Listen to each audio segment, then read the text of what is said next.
Hello friends, welcome back to my channel. आज मैं आपको क्लास 10 की सीबीएसई बोर्ड की एक पोएम कराने जा रही हूँ जिसका शीर्षक है द बॉल पोएम। ओके, जैसा कि नाम से पता चलता है ये पोएम एक बॉल के ऊपर है और जिसकी ये बॉल है उस लड़के के ऊपर है। तो पोएम शुरू करने से पहले हम इसके पोइट के बारे में कुछ जान लेते हैं। इसके पोइट का नाम है John Berryman. Okay, he was an American poet and scholar. He was a major figure in American poetry in the second half of the 20th century. 20th century के second half of 20th century का मतलब होता है 1950 से लेकर 2020 तक। Okay, ये 50 सालों के बीच में इन्होंने अपना अच्छा खासा मुकाम हासिल किया था पोइट्री जगत में। ओके, ही बेस्ट नोन, उनका जो सबसे बेस्ट नोन वर्क था वो क्या था, द ड्रीम सॉन्ग। ये एक कलेक्शन था, एक सीक्वेंस था 385 पोइम्स का।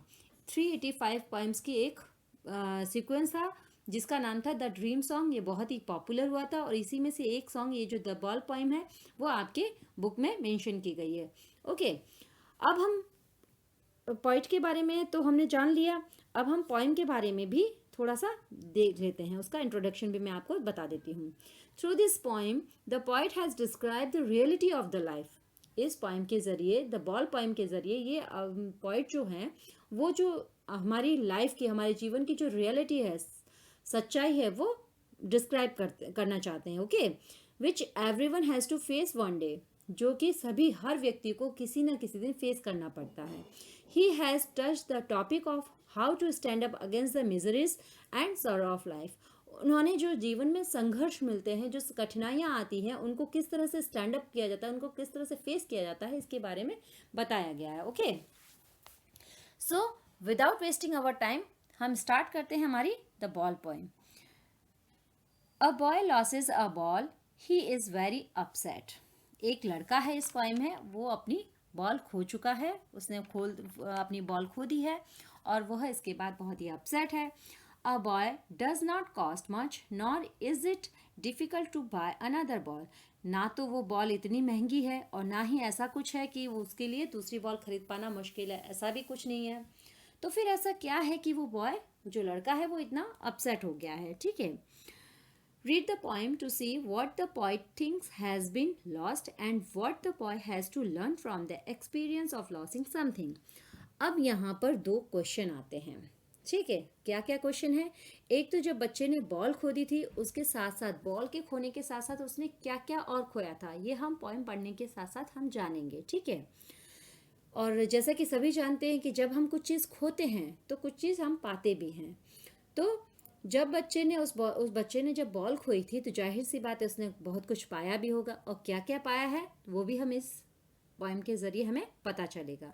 तो सेकंड क्वेश्चन हमारा इसमें है कि उस लड़के ने इस इंसिडेंट, ये जो बॉल खोने वाला इंसिडेंट है, उससे क्या क्या सीखा या क्या क्या पाया। ओके, तो अब हम टर्न करते हैं हमारी पोएम के ऊपर। Okay, what is the boy now who has lost his ball. तो यहाँ पर हम अपनी पहली लाइन से, तो पोइट कहते हैं कि what is the boy now, अब वो जो लड़का जिसने बॉल खोई है वो अब कैसा है। Who has lost his ball, जिसने कि अपनी बॉल को खो दिया है। What is he to do, अब वो क्या करेगा, मतलब बॉल खोने के बाद अब उसका अगला स्टेप क्या होगा। I saw it go merrily bouncing down the street and then merrily over there it is in the water. Poet कहते हैं कि उन्होंने, आई यहाँ मेंशन किया गया है पोइट के लिए, उन्होंने इट, आई सॉ इट, यहाँ इट मेंशन किया गया है। यहाँ पर देखिए, आई हमने पोइट के लिए मेंशन किया गया, इट है बॉल के लिए मेंशन किया गया। ठीक है, तो पोइट कहते हैं मैंने इट यानी इस बॉल को जाते हुए देखा। मैरिली मतलब, मैरिली का मतलब होता है हैप्पीली, खुशी खुशी। मैरिली का मतलब होता है हैप्पीली, यानी कि वो खुशी खुशी उस बॉल को बाउंसिंग करते हुए, खुशी खुशी उस बॉल को जाते हुए, उछलते हुए उस पोइट ने देखा है। कहाँ देखा है, कहाँ गई है ball? Down the street and then merrily over there it is in the water, और फिर वहाँ से होते हुए वो पानी के अंदर गिर जाती है। Okay, got it. चलिए आगे बढ़ते हैं। No use to say oh there are other balls, मतलब ऐसा कहना कि और भी बहुत सारी बॉल है, उस बच्चे को जिसने बॉल खोई है उसको ऐसा कहकर सांत्वना देना कि बेटा बहुत सारी बॉल और है, वो बॉल खो गई तो कोई बात नहीं, ऐसा कहने का कोई मतलब नहीं बनता है उसके लिए. No use to say oh there are other balls. And ultimate shaking grip fixes the boy as he stands rigid, trembling, staring down. Okay, इसका मतलब होता है उस बच्चे को ऐसा कहना कि और भी बहुत सारी बॉल है, ऐसा कहना काफ़ी नहीं होगा. मतलब अब उसके लिए ये सारे वर्ड्स कोई मायने नहीं रखेंगे. ठीक है, आगे है an ultimate shaking grief. Ultimate मतलब एक चरम सीमा, किसी चीज़ की अधिकता. शेकिंग ग्रिफ, शेकिंग मतलब हिला देने वाला, ग्रिफ मतलब दुख. फिक्सेस द बॉय मतलब एक जो बॉल खोने का जो दुख है उसकी बहुत सारी अटैचमेंट उस बॉल से जुड़ी हुई थी. तो वो जो एक अनजान और गहरा जो दुख उस बच्चे को लगा था, और वह इस वजह से as he stands rigid. Rigid मतलब वो बहुत ही स्टिफ हो गया था, बहुत ही पत्थर जैसा बन गया था. ठीक है, एंड ट्रेम्बलिंग. ट्रेम्बलिंग का मतलब होता है कांप रहा था. स्टेयरिंग डाउन, और स्टेयर कर रहा था, घूर रहा था. डाउन मतलब नीचे, जहाँ पर वो बॉल गिरी थी उस जगह को वो स्टेयर कर रहा था, घूर रहा था. ठीक है, तो एक अनजान और गहरा दुख उस बच्चे को लग गया था, और वह कैसा हो गया था, वो पत्थर बन गया था, कांप रहा था, जहाँ पर बॉल गिरी थी उस जगह को घूर रहा था. Okay, all his young days into the harbour where his ball went. अब ऑल हिज यंग डेज, इसका मतलब क्या होता है, उसकी चाइल्डहुड मेमोरीज. यंग डेज मतलब चाइल्डहुड मेमोरीज. उस बॉल के साथ में उसका बहुत ही अटैचमेंट था. क्या अटैचमेंट था, उस बॉल के साथ में उसके बहुत सारी यादें जुड़ी हुई थी. उसकी बचपन की बहुत सारी यादें हुई. लाइक ये बॉल किसने गिफ्ट की, हो सकता है उसके पेरेंट्स ने गिफ्ट की, हो सकता है उसके फ्रेंड्स ने गिफ्ट की, हो सकता है उसने खुद ने खरीदी. उसके साथ में बहुत सारी उसकी यादें जुड़ी. उसने किस तरह उसको देखा, किस तरह उससे खेला, कहाँ पर खेला, तो ये सारी यादें उसके साथ जुड़ी हुई थी. और उन यादों को वो जाते हुए देख रहा था, पानी में बहते हुए देख रहा था उस बॉल के साथ में. ठीक है, तो वो क्या चीज़ खो रहा था, वो अपनी चाइल्डहुड मेमोरीज को खो रहा था. ठीक है, वो जितनी भी यादें उसके साथ जुड़ी थी वो सारी पानी में बह रही थी. यहाँ पर मेंशन क्या है, all his young days into the harbour where his ball went. Harbour मतलब होता है बंदरगाह, जहाँ पर बड़े बड़े नाव वगैरह ठहरती हैं, शिप्स वगैरह, क्रूज़ वगैरह, ये शिप्स वगैरह जो आकर ठहरते हैं, उस बंदरगाह, वो पानी होता है, वो वहाँ जाकर मिल गया होगा.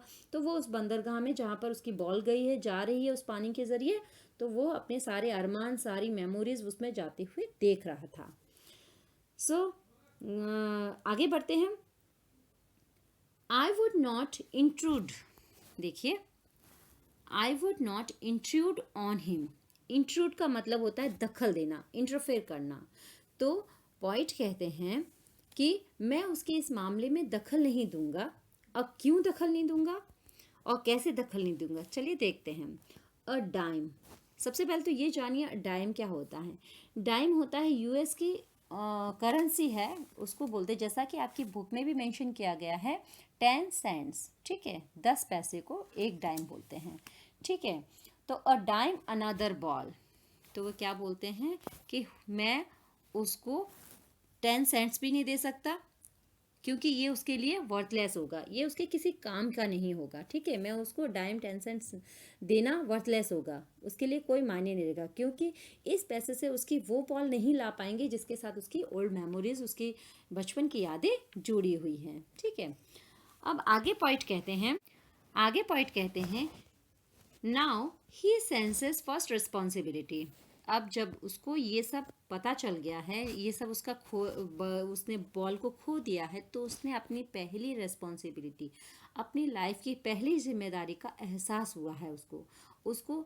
अभी पॉइंट क्या कहते हैं, जो लड़का है उसके साथ ये सब काम हुआ है, तो इस चीज़ से वो क्या सीखेगा, उसने बॉल को खो दिया है, तो उस चीज़ से ये सीखेगा कि अपनी पहली रिस्पॉन्सिबिलिटी, और वो रिस्पॉन्सिबिलिटी क्या है. In a world of position, position का मतलब होता है अधिकार. ये जो वर्ल्ड है पूरा, वो कैसा वर्ल्ड है, मटेरियलिस्टिक वर्ल्ड है, जहाँ पर सभी कोई अपने अपने दिखावे के लिए कभी कोई चीज़ खरीदता है, कोई मेटल की चीज़ खरीदता है, कोई सोफ़ा खरीदता है, कोई टीवी खरीदता है, कोई गाड़ी खरीदता है. सभी अपनी भौतिक सुख सुविधाओं में लगे हुए हैं.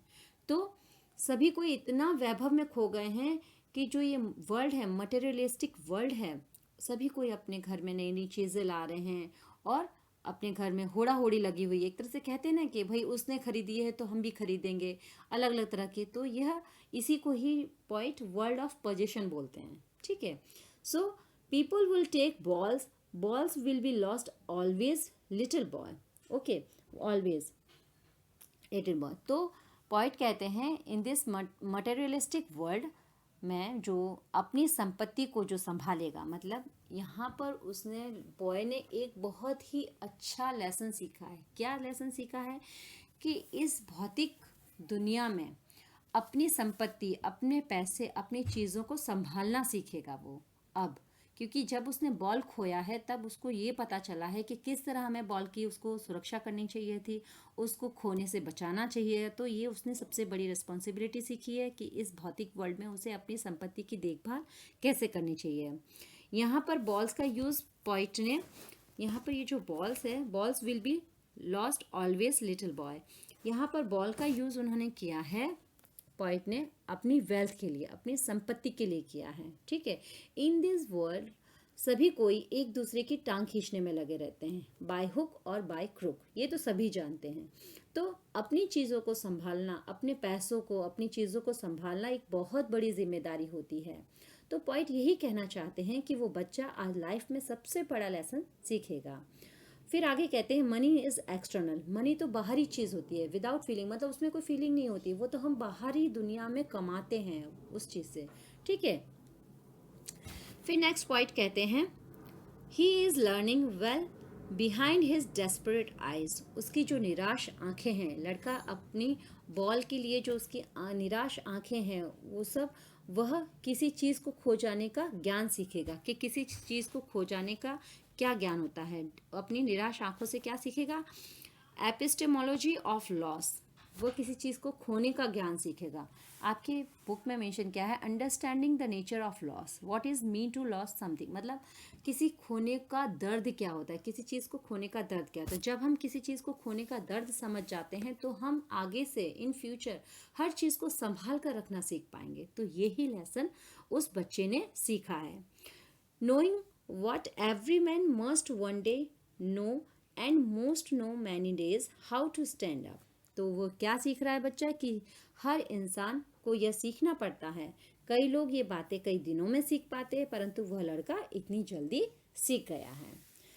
ये आपकी पोइम थी, बहुत ही अच्छी पोइम थी। 2 लेसन हमें पोइट ने सिखाना चाहा है।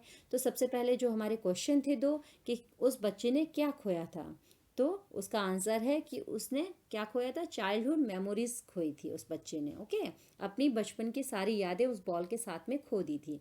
और क्या पाया था, क्या सीखा था? तो उसने 2 चीज़ें सीखी थी। एक तो सबसे पहले अपनी चीज़ों को टेक केयर करना सीखा था। ठीक है। और दूसरी क्या चीज़ सीखी थी? ये जो रियल वर्ल्ड है उसमें हमें अपने जो लॉस हुआ है उसके बाद फेस करना, मतलब उसके उस चीज़ से उबर कर सामने आना। जो हमें लॉस हुआ है उसके सामने स्टैंड अप करना, मतलब एकदम खड़े होकर मजबूती से, अपने साहस से किस तरह अपने आप को बनाए रखना है इस रियलिस्टिक वर्ल्ड में। तो वो चीज़ उसने सीखा है। ठीक है। आई होप सभी को ये चीज़ समझ में आ गई होगी। और मेरा वीडियो अगर अच्छा लगा हो तो प्लीज़ लाइक कीजिए, शेयर कीजिए और सब्सक्राइब कीजिए मेरे चैनल को।